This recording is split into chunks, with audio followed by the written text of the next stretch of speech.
With no proper policy in place and there doesn't seem to be any bipartisan support on the border, where do you see this heading?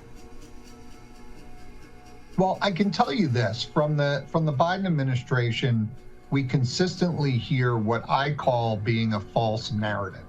And that is, you cannot have a secure border in the United States unless you have immigration reform.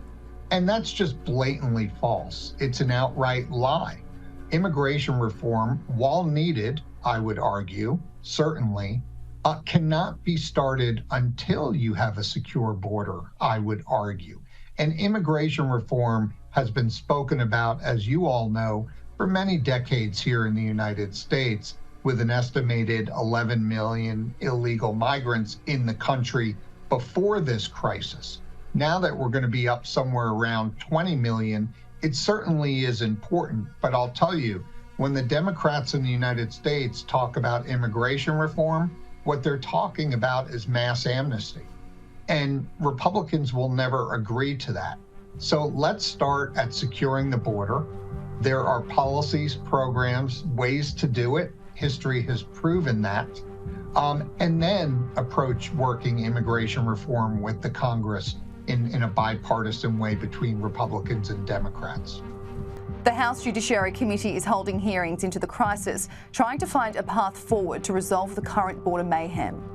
If House Republicans go ahead, you could be the first cabinet secretary to be impeached since 1876. How seriously do you take these calls for your impeachment? Oh, I take them seriously. It is the leadership of the House that provided those remarks. I don't dismiss it by any measure. But what I do is I focus on my work.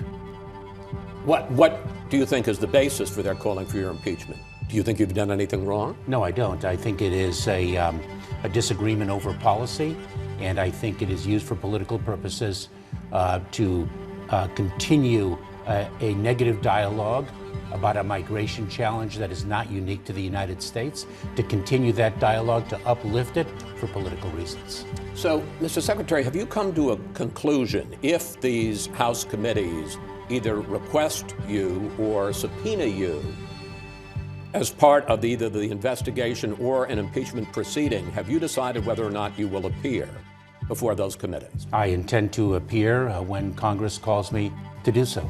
Do you think that Alejandro Mayorkas is not speaking properly to border agents about what they need? Do you think that they're run off their feet? I think during the trips the secretary makes down to the border, he's received a very tough and rough reception from the troops on the ground, and rightfully so. It's because he's not listening.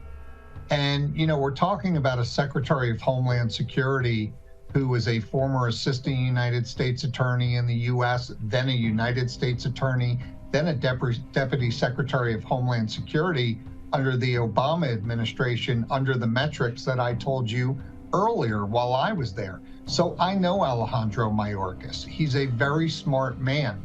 There's no way you go from being a United States attorney and enforcing the laws of this country to completely ignoring them as secretary. It's not consistent with the oath of office that he takes, and it's certainly not consistent with the person that I know. So rightfully so, the troops know that he's not listening to their concerns and recommendations, and I think the statistics prove the point.